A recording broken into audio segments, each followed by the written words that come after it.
2 Corinthians chapter 10. Popular scripture. I'm going to start from verse 3. Please follow me with the whole of your heart. For though we walk in the flesh, we do not wage battle according to the flesh. Now, I need to explain these things to us so that we can truly understand. What Paul is saying here is that although we carry out our day-to-day activities in the physical, we walk in the flesh. Many of us, there are some of us, we've gone to church today, we've done all kinds of activities, we've eaten, we've prayed, we've engaged in conversations with people, and all of these things exist within the physical context. Is that true? So we walk in the flesh. He said, but when it comes to the battle that actually shapes everything that we do in the physical, that battle is not situated in the physical.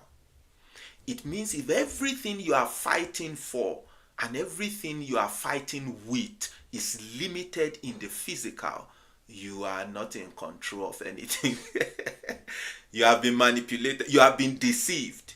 And this is an opportunity to take away that skill so that you can engage accurately to the end that you can be masters of your destiny. He said, we do not wage battle according to the flesh.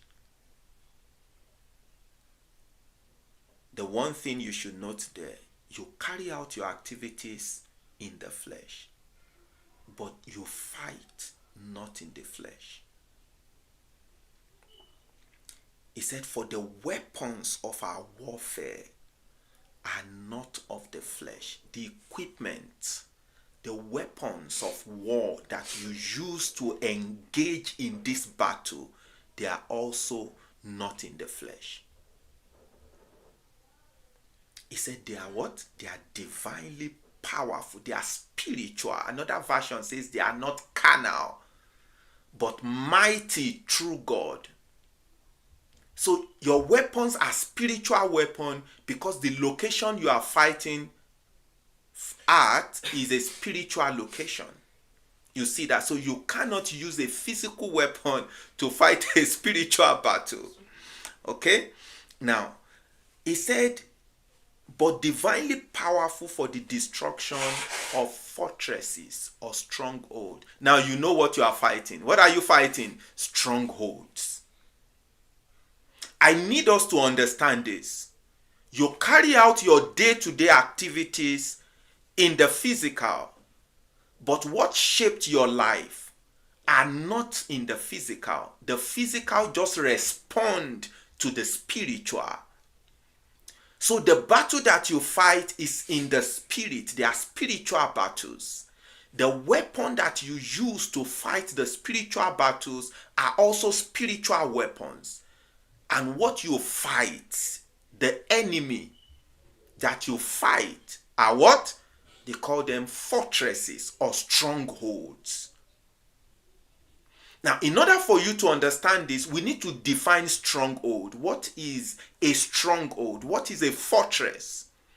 And the simplest way to define a fortress is anything that you rely on is a fortress. That is simple, right? But powerful. Anything that you rely on is a fortress. Now, you know, when we were living in Nova Scotia, we went on an excursion, myself and my wife with my son. We went to visit a fortress, an ancient fortress that was used to wade away the invasion and all that at the time. If many of us, if we know the history of Canada, you know that when the people that moved into this land, many of them came in through Nova Scotia, right? So there are fortresses situated in those places. And when we got there, you realize that in fortress, there are no big windows. There are tiny little windows. We have towers watchtowers where when you stand on, you'll be able to see a far distance. It's like a stronghold, it's like a place of refuge that you can stay to defend the land. The enemy will not be able to reach you easily. You can hide in the fortress and begin to shoot arrow at the enemy. It means the fortress can be a refuge and can also be a prison. And for many of us, the fortress has been a prison. And we've never discovered, because the fortress are so vast and we're able to move around within the fortress so much that we have not come to realize that we are imprisoned. Some of us have actually come to begin to question some of the limitations that we see around our lives, but we've not really grasped the cause. Why is this? We've only seen the symptoms.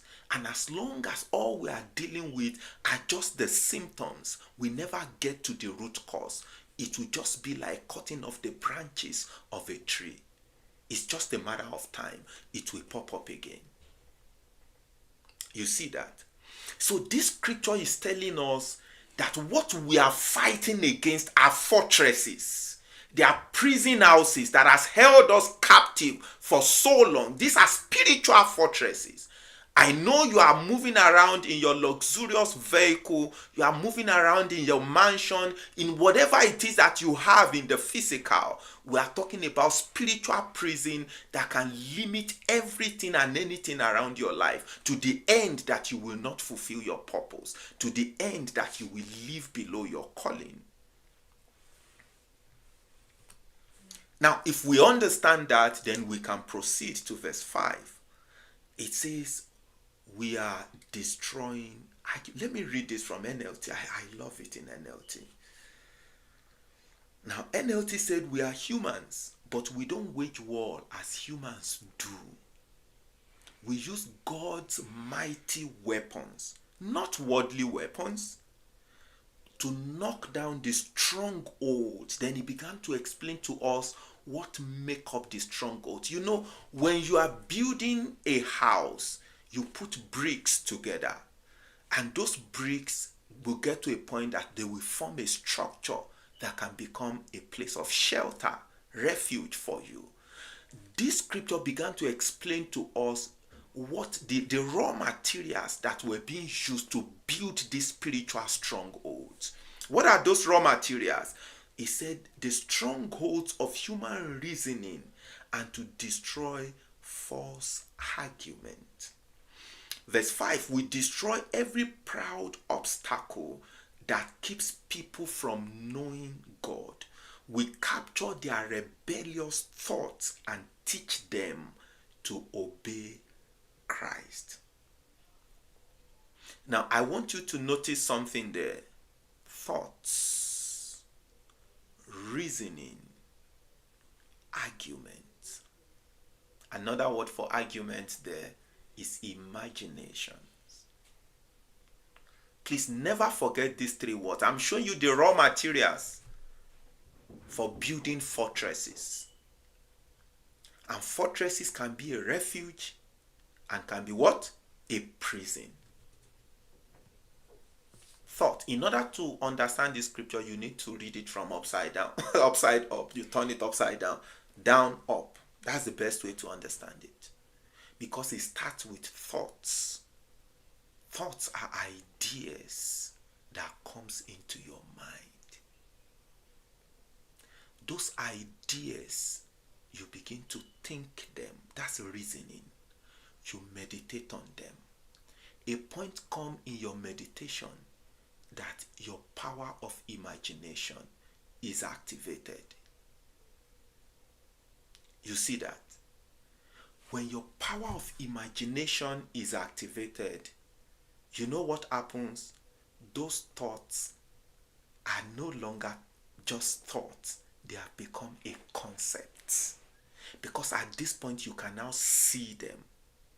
You still remember in the book of Habakkuk, he said, I will stand upon my tower. that I may see what the Lord will say, not he will show. Habakkuk is saying, in order for what the Lord will say to profit me, I must go beyond the level of thoughts.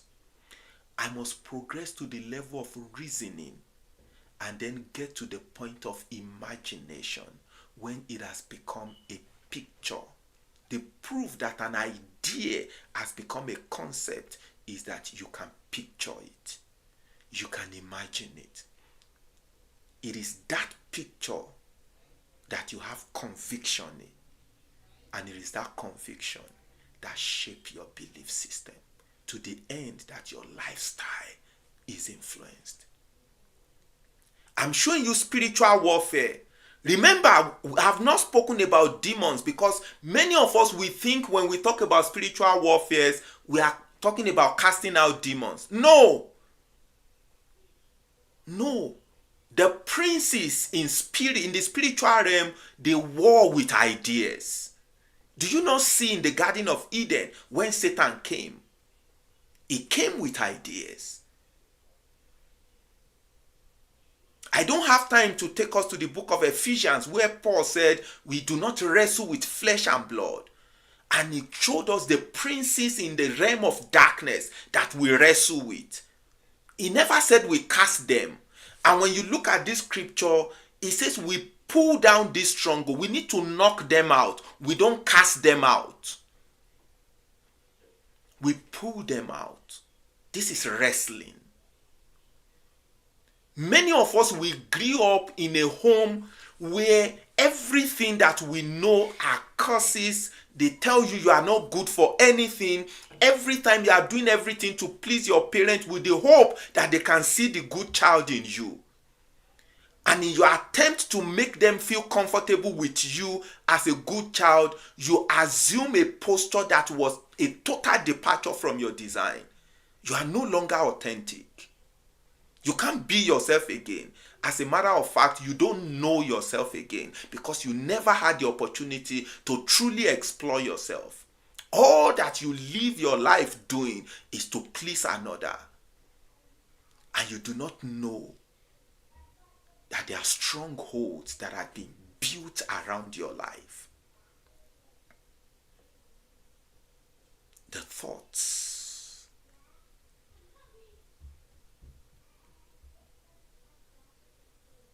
Information comes in two ways. Maybe I should say this to help us. It comes via instructions and through modeling. It means there are things you were taught either in a formal or informal settings, and there are things you caught by watching other people. As a child growing up, your first role models are your parents. And your parents may not be your father and your mother. The people you spend the most of your time with that have the strongest voice in your life.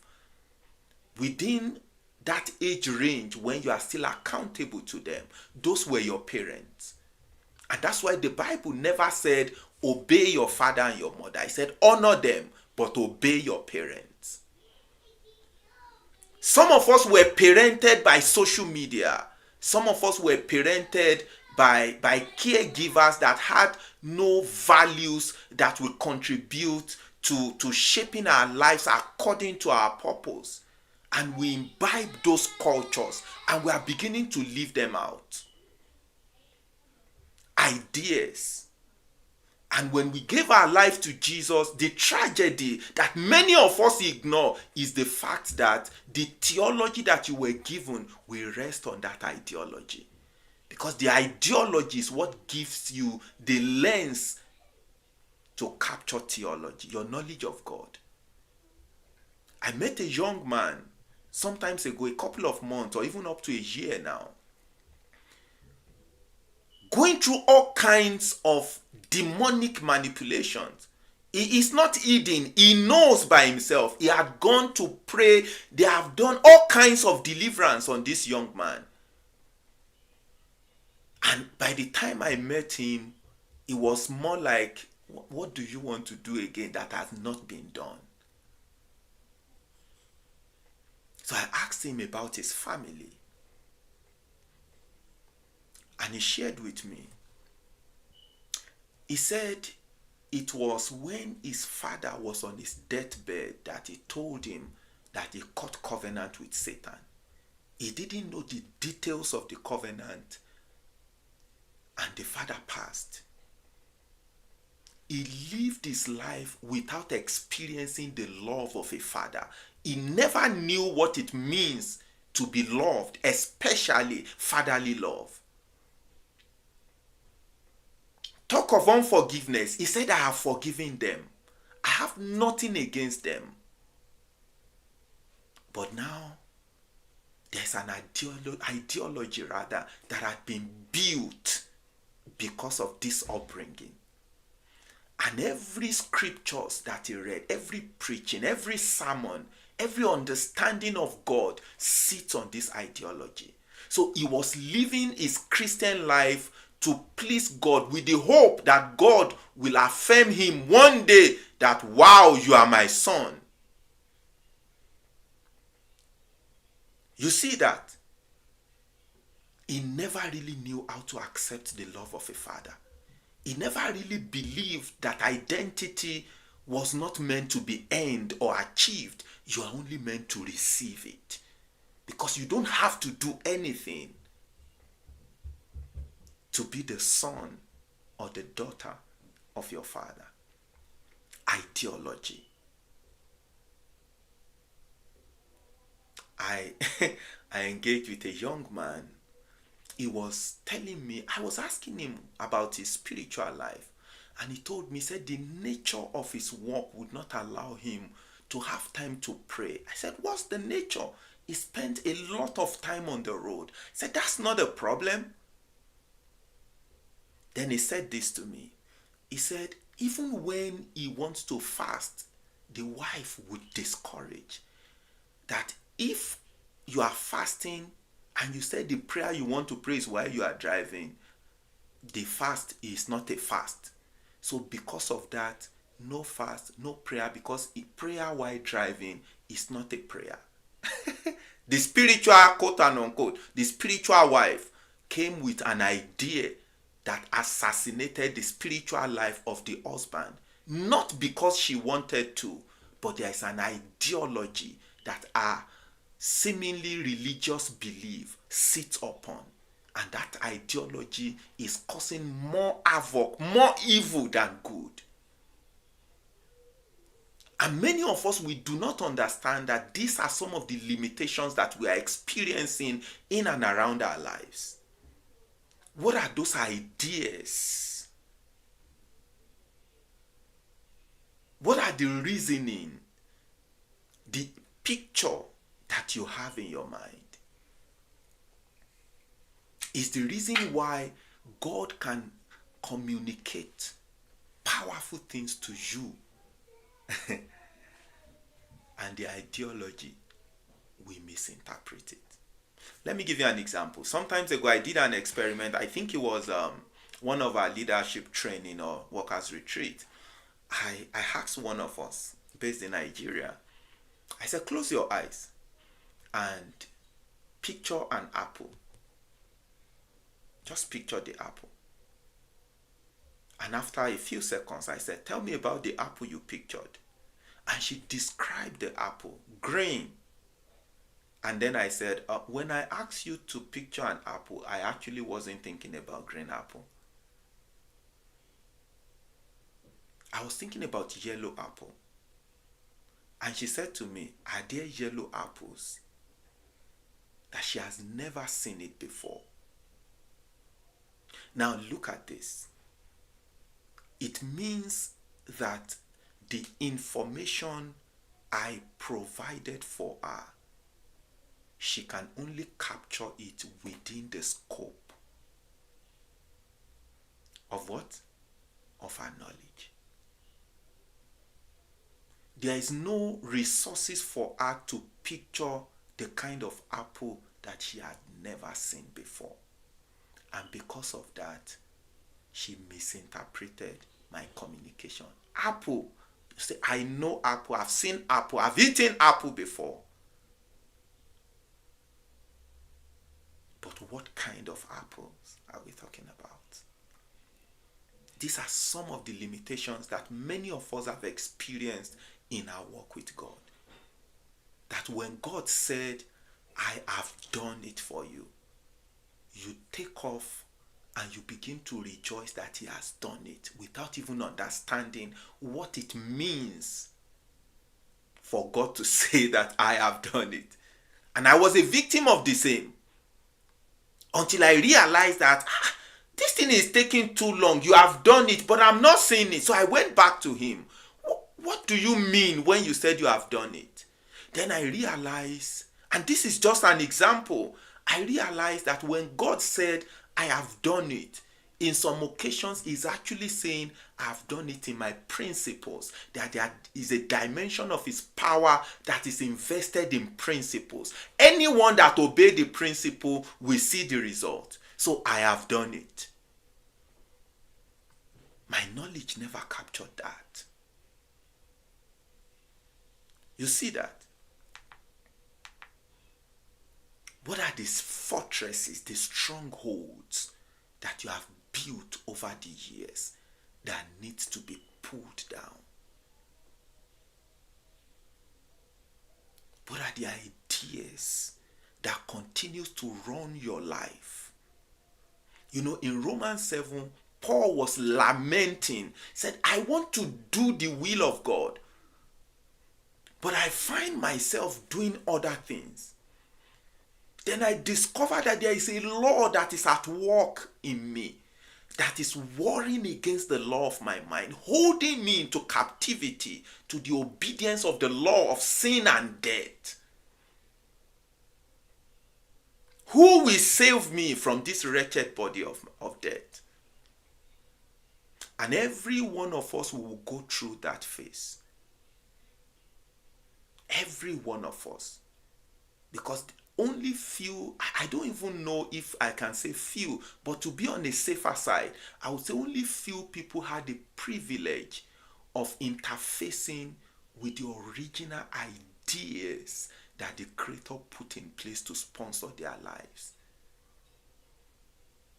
As they were growing up, many of us will submit under the elementary principles of this world. It is true that you are now a new creature, but operating with which ideas? Operating by which principle? That's the question we need to ask ourselves.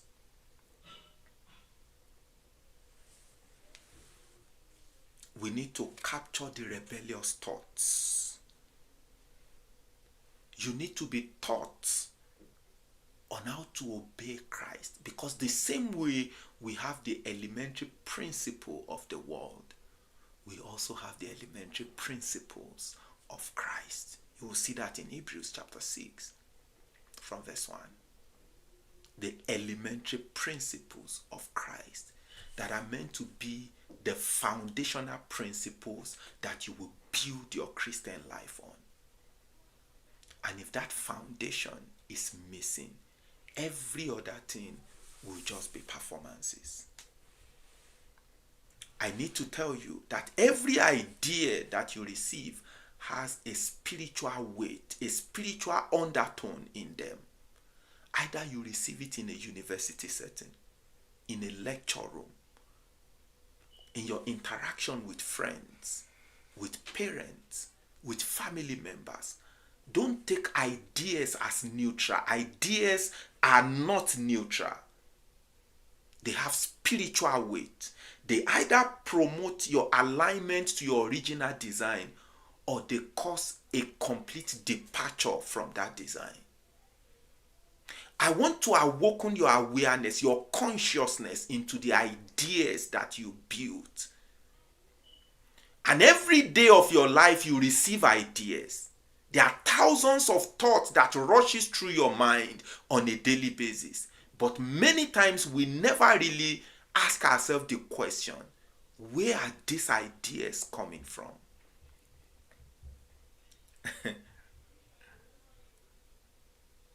Because the earth is the theater of spirits. We are actors and actresses that gives expressions to spirit civilizations. In every thought, in every actions, in every culture, you will always find the voice of a spirit.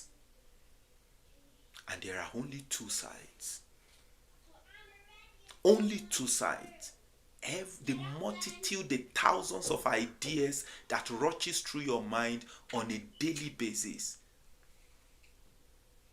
are a product of either one side or another, either darkness or light. Now, when I say darkness or light, I know you are thinking demons again. We are still not talking. Oh, now it is true that these demons, they drop thoughts, but the demons are only powerful to the end that you accept their thoughts as your thoughts. A young man went to the washroom to pee, and during the process of urination, he started experiencing pain. And then all kinds of things began to pop up in his head. Could it be prostate cancer? Because there was a history of that in the family. Could it be this? Could it be that? Now, no doctor had run any test. No diagnosis had been made. Yet ideas were popping up. He never thought, could it be that I'm tired? Could it just be, or, there are many positive things that could have been going through his mind. And as those thoughts continues, what seemed like just a moment became a reality. It progresses. It progresses. I spoke with a brother of mine, covenant brother of mine, years ago, and he was telling me, he said, oh, this is what my wife is experiencing. I said, how do you come about that diagnosis? Have you been to the hospital?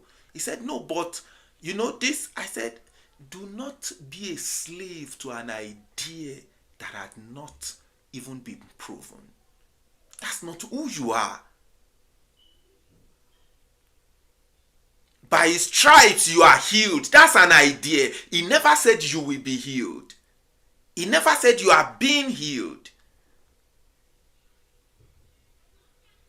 He said, wait, I never thought about that. We have been planning to go to the hospital and do all kinds of things. And that was the end of it. You know what I did? I assassinated an idea.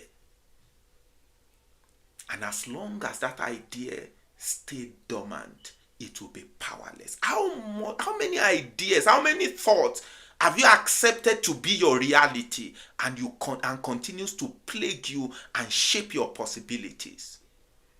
Many of us are limited in our lives, not because there are no opportunities, but because of the limiting beliefs of impossibilities that has run through our mind consistently over a period of time, and then we now believe that some things are impossible. So ideas are not neutral. They carry spiritual weight. They have spiritual undertone. And every one of your actions, every one of your behavior, your attitude, there is a voice of a spirit behind them. Never forget that. And there are only what? Two sides. Darkness or light. Now, the word darkness in Greek and even in Hebrew is not what you experience when you switch off the light. It actually means ignorance. Now, I've come to realize that ignorance is not the lack of information. It's not. Ignorance is when you accept lies as your truth. Ignorance is when you live by the ideas that no longer serve you, Ideas that will not take you on the journey of purpose. Ignorance is when you live in denial of the same reality that is face to face with you. You want to pray it away. You want to fast it away. Even when Paul was educating us on the subject of prayer when it comes to treating anxiety, in the book of Philippians, he said after you have prayed, after you have received peace in your mind, he said, meditate on these things that are of good report, things that are of great virtue, things that are positive. He said, meditate on these things if you want to see the God of peace manifest. And I'm speaking from the book of Philippians chapter 4, for those of us that are interested. Do not be anxious about anything, but in everything with prayer and supplication. We are still going to explore this script. I just need to help us understand the spirituality behind ideas, that life is spiritual and you need to approach it the same way. And you don't fight spiritual matters with physical things. My question to you is, are you still ignorant? Because what light actually means is when you come to understand the knowledge of the truth about you and you are living by them. It's not enough to know. It needs to begin to shape your life. This is what informs your sense of identity. Always remember that the earth is the theater of spirit. And we are actors and actresses on the scene of display, giving expression to the civilizations of spirit. Spirit creates civilizations with their ideas. When God wanted to build the heavenly civilization on earth, he created a garden. Remember, we call it the Garden of Eden. He brought the man in the garden. And guess what happened next? He began to communicate ideas to the man. This is your assignment. You will tend the garden. You will keep it. These are the trees in the garden. You can eat them. These ones are for beauty, aesthetics. These ones you can eat them. This one, don't touch them, because in the day that you touch them, you will be separated from your source. Do you know what it means to be separated from source? Have you ever tried to uproot a plant away from the soil? What do you think will happen? It will wither away. In other words, everything that is alive is changing. What do I mean by changing? Is growing. Everything that is living is growing, and everything that is growing is changing. And if by any means it is not growing or changing, it means it is dying. I leave that option to you to decide where you want to be. Is it with darkness, where you are separated from your source and there is no growth or transformation that is happening? Or is it light, when you become one with your source and live out your authentic identity to the end that you become a perfect reflection of your source?